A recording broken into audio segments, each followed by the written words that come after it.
Okay, call me crazy, but sometimes the hardest betrayal isn't physical, it's emotional. That's right. We're about to read today's story, and once you've heard it all, we want you to vote.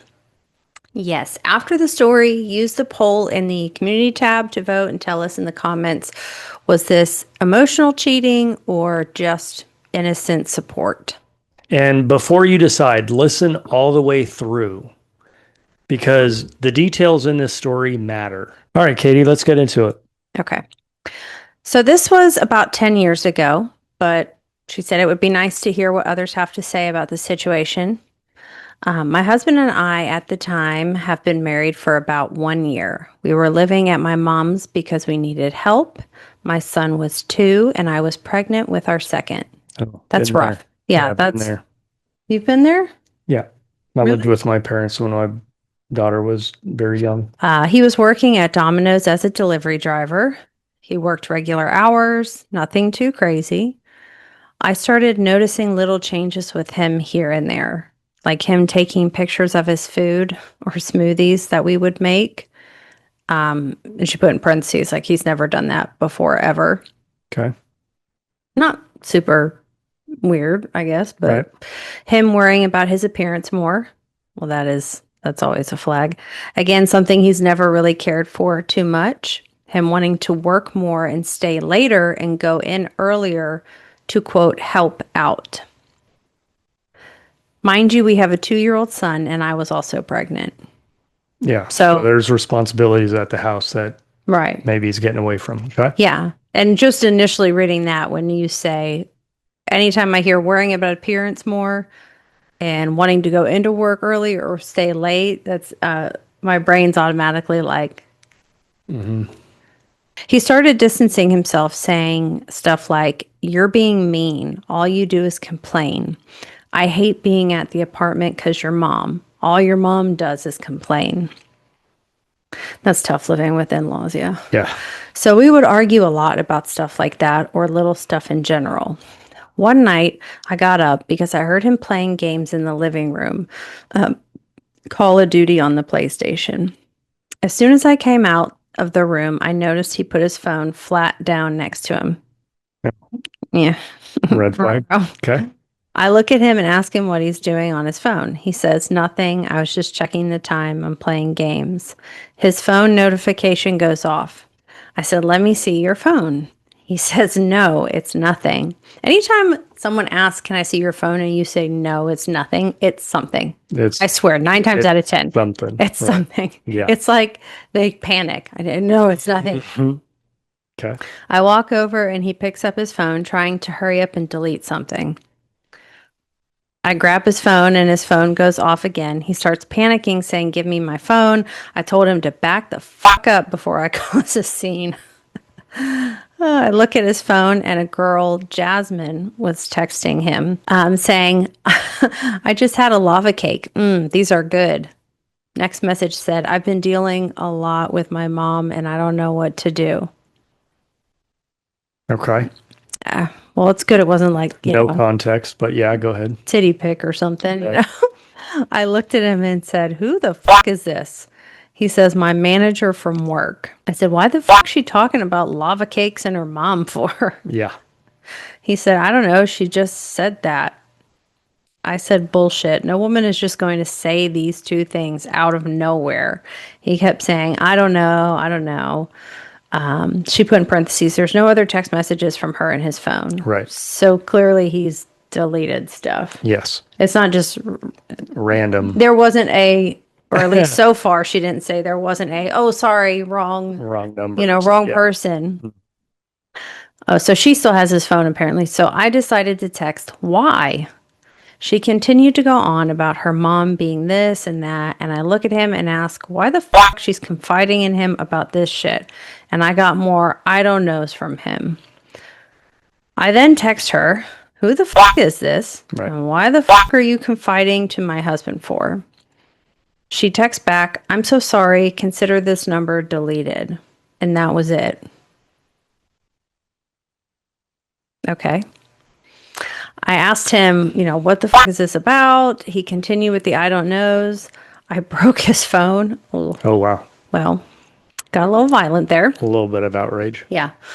I mean, she is pregnant though. So Yeah. we have to give her, she's Yeah. pregnant. She has a 2-year-old. And so And Endo is texting yeah. her man. And her man is up playing video games late at night. I just don't understand that. I never have. But I mean, to each their own, I guess. Yeah. So she said, I broke his phone and told him to get the fuck out. Supposedly, he slept in his car. The next day, he got a new phone. I checked the phone records and found out he's been texting this girl for 5 months. Oh, So December through April. phone records don't lie. Yeah. And they're in mid-April at this People point. will, but phone records don't. Yeah. The text messages were literally all day and night, from the moment he woke up till the moment he went to sleep, Oh. every single day. Okay. And I barely got any texts or phone calls from him. He even had phone calls to her at 2 a.m. for a couple hours talking to this girl. Oh, wow. First off, 2 a.m.? What? There's no Domino deliveries at 2 a.m. Well, you're at home. I'm assuming, okay, he's at home at 2 a.m. So, like, how do you not? Is it the game thing because he's a gamer? Like, if you're not in bed at 2 a.m. and you get up Yeah. and you're gone for hours, I'm noticing. Right. And I'm like, what Yeah. the fuck are you doing? I know it don't take that long to shit. Well, and you've come out before when I've been out watching UFC fights, and you go to bed, and you're like, "Hey, are you coming to bed?" Like, yeah, when these fights are It's over. at like midnight. Though. Yeah. I'm like, Yeah. I went to bed at 10. I'm like, wait a minute. Are you still out there? Yeah. 2 a.m. But yeah, 2 a.m. for a couple hours? No. Rough. Mm-hmm. At least once a month he was doing that. Not very many phone calls, but texts were ridiculous when I didn't even get close to that. Mind you, he worked with her. So they were texting while he was working and doing deliveries and everything, which is, it's wild. Once I saw all of that, I call him. He doesn't answer. I call again, no answer. So I texted him, if you don't call me back right now, you'll find all your shit outside with signed divorce papers on top of your shit. Yeah. Valid. He finally calls me back. Yeah, figured he would. Mm-hmm. I told him I saw the phone records and everything I saw. He didn't say anything, so I told him, if you don't say shit, I'm going to come down to your work and I'm going to beat that bitch's ass. This is, I feel like, just the pregnancy hormones talking. Yeah. Or this is just, I mean, you know, I probably would have said something like that in my early 20s too. Now I'll just slash her tires. No, I'm just kidding. Carry Underwood her car. Yeah. Me being pregnant and due July, he said he's getting off of work so we can talk. While he's driving home, I call her. She answers. I said, hello. Is this the bitch that's been talking to my husband for 5 months? Oh, wow. She then says, hi, I'm so sorry. I know he's married and happily married. He talks about you all the time. I know he loves you.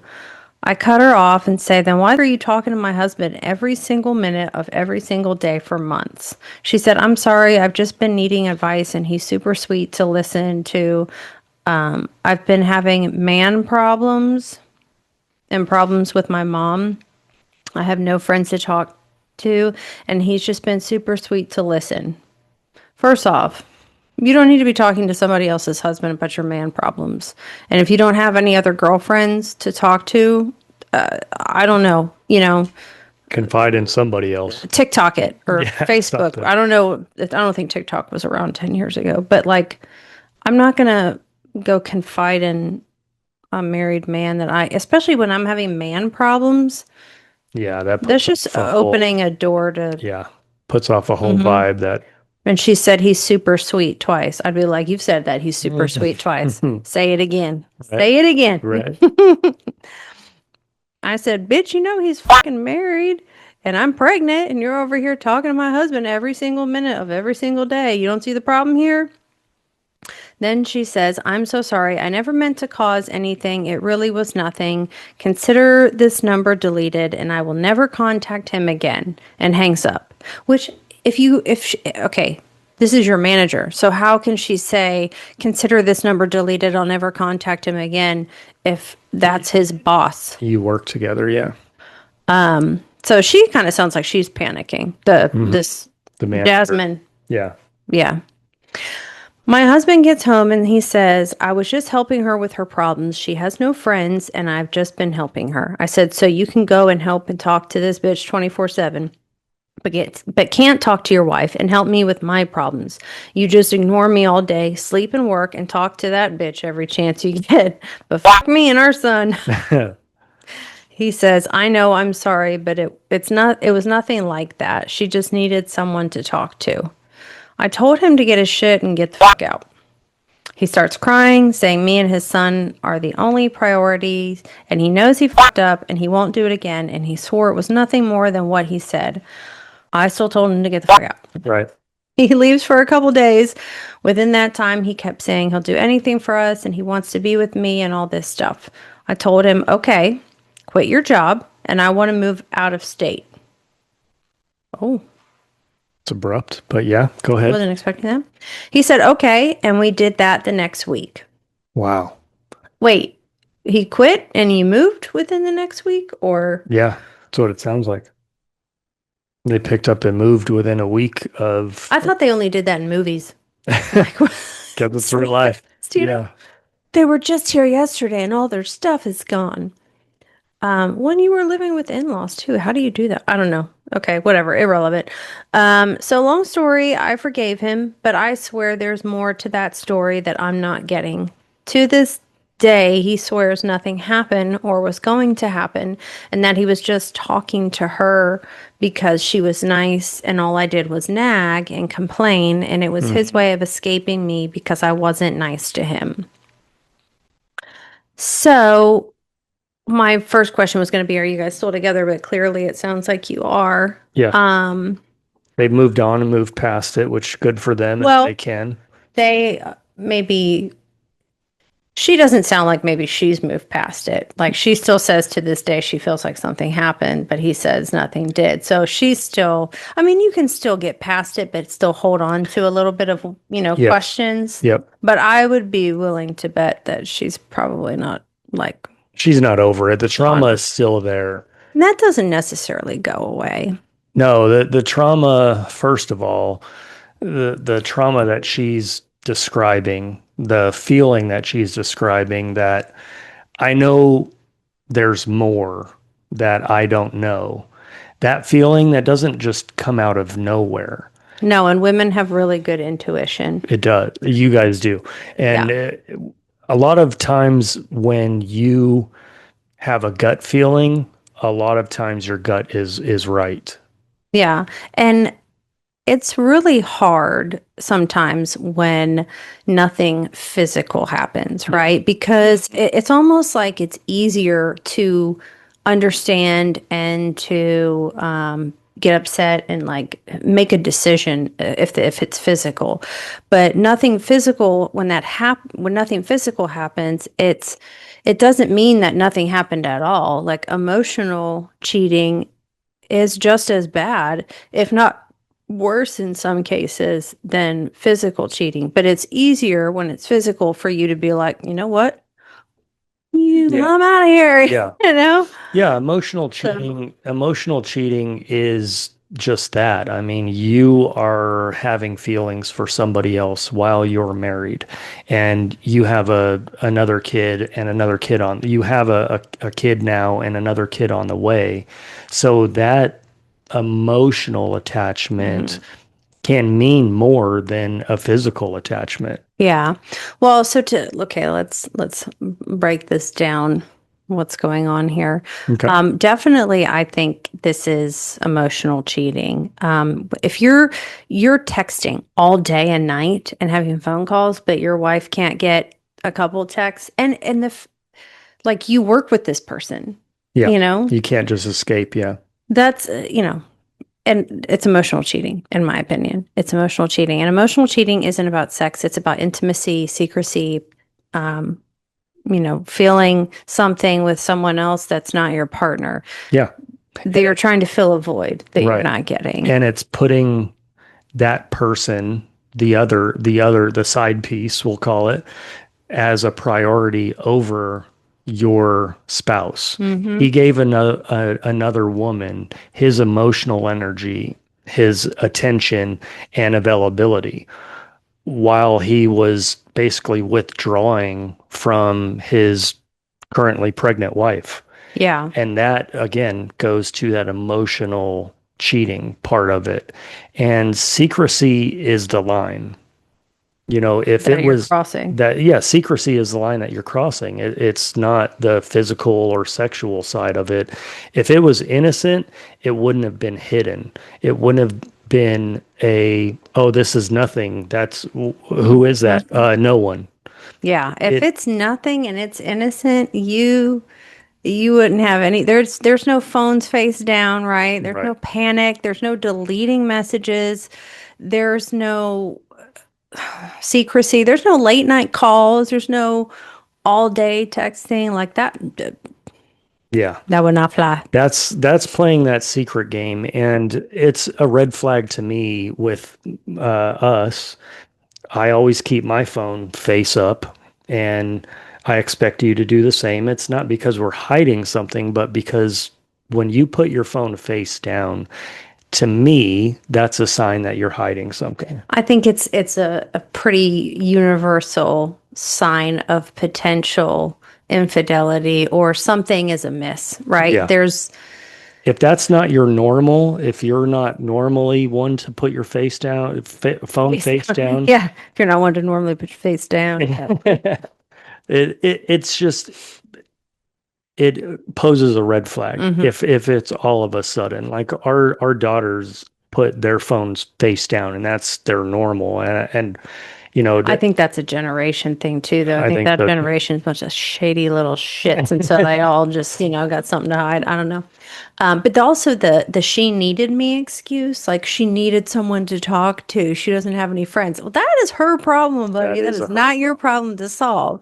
And it's a classic justification for somebody who is starting to cross that line or toying with that little tightrope of a line or whatever. Yeah, and helping someone doesn't require you cutting off your spouse emotionally, physically, not texting, not calling your spouse during the day while you're clearly on your phone all day. And she was justified in looking at the phone records. I don't think there's a problem there. Oh, no.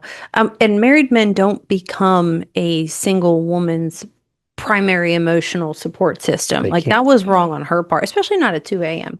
That woman knew damn well that that man's wife was pregnant and And at home. and what the 2 a.m. phone calls just baffle me. If I came out and you were on the phone at 2 a.m., I'm like, Talking quietly, right? who died?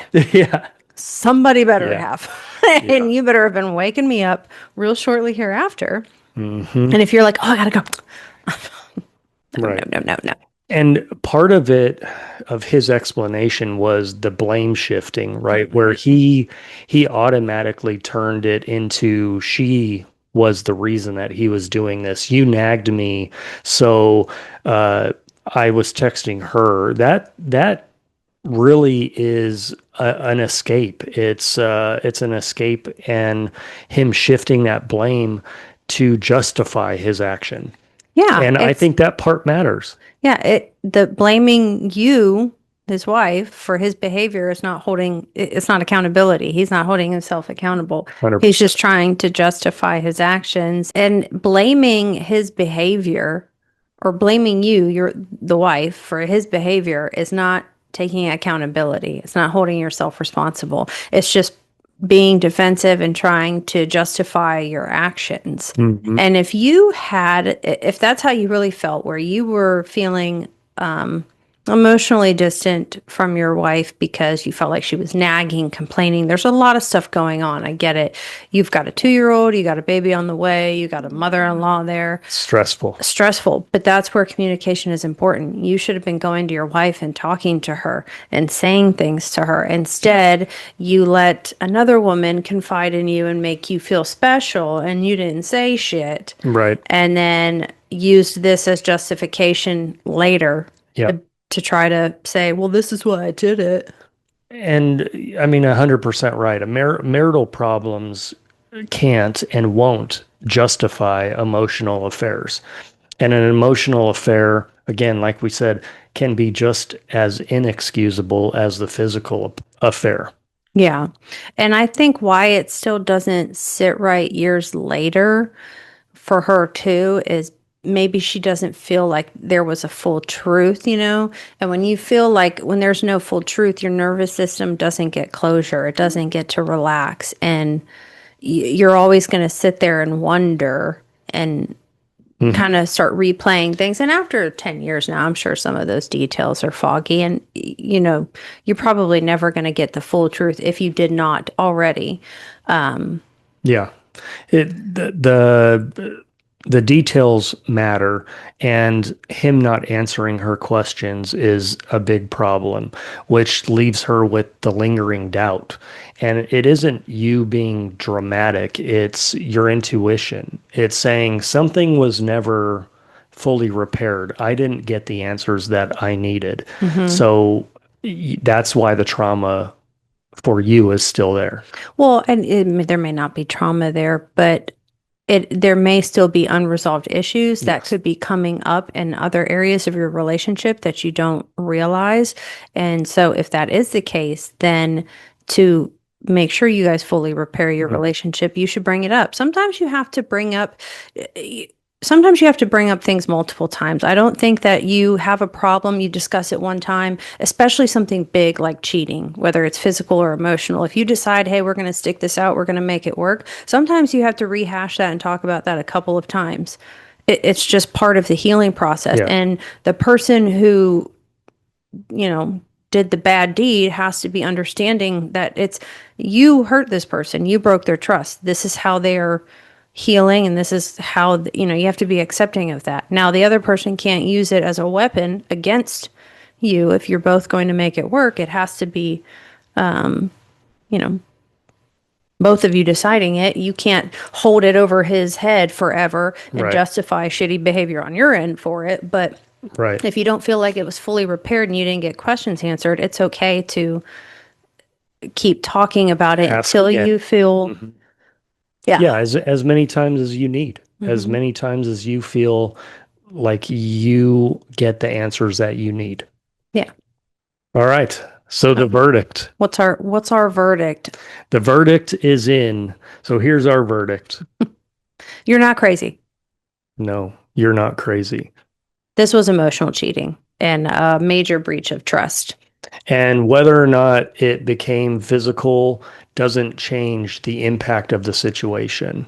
No, definitely not at all. It makes sense that you forgave him. You know, you were pregnant, you had a child, you were trying to survive. The moving across state lines, or I say across state lines, I don't know where, but just the moving to a different state is a little wild to me Yeah, so because quickly. people sometimes think, and you did this with your ex-wife, that if we move to a different state, fresh start, everything will be fine. But it's still the problems in the person that are moving. If it's the person that's the problem, you're just moving the problem to a different state. It'll happen again. You Yes. know, it's inevitable. Yes. So it's not always like, oh, we're going to have a fresh start, move to a different state, because that's what happened with you and your ex-wife. Yep. We moved from Arizona to Texas and And that was the intent, right? To start fresh start and fresh. Nobody you're knows and all this stuff. on your relationship. And it was just exactly like you said. It was moving one bad situation from one Yeah. state to another state. And, good on you guys if you were able to get through it. And it sounds like you were, because in my situation, we were not able to mend that. But, that's just my situation. Remember too that forgiveness doesn't erase the need for truth and repair. Yes, absolutely. And it's okay if part of you still feels like unsettled.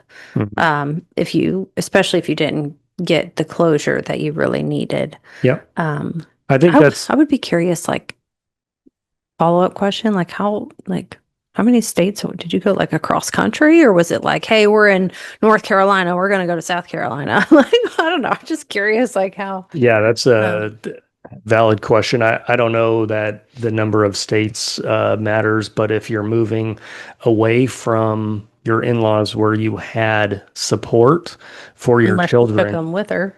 yeah, and it's hard to move states, but then it's even harder when you move away from that support system. Oh, yeah.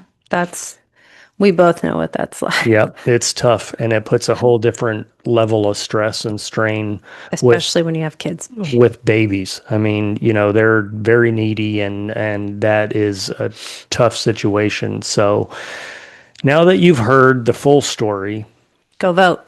yeah, go vote. We're going to give you a couple of options. Did you think that this was emotional cheating Inappropriate but innocent, or or truly truly nothing nothing at at all? all. And if you've been in a situation where someone said, we were just talking, And it still doesn't feel right. You're not alone. Happens all the time. it does a little too often. We want to hear from you. Submit your story. You can do it anonymously. The link is in the bio. It's the Call Me Crazy series. Go ahead and hit the like and subscribe button. All of our socials will be listed too, so go ahead and check those out and go give them a follow, and we will see you on the next Call Me Crazy. See you on the next one. Bye. Okay, bye.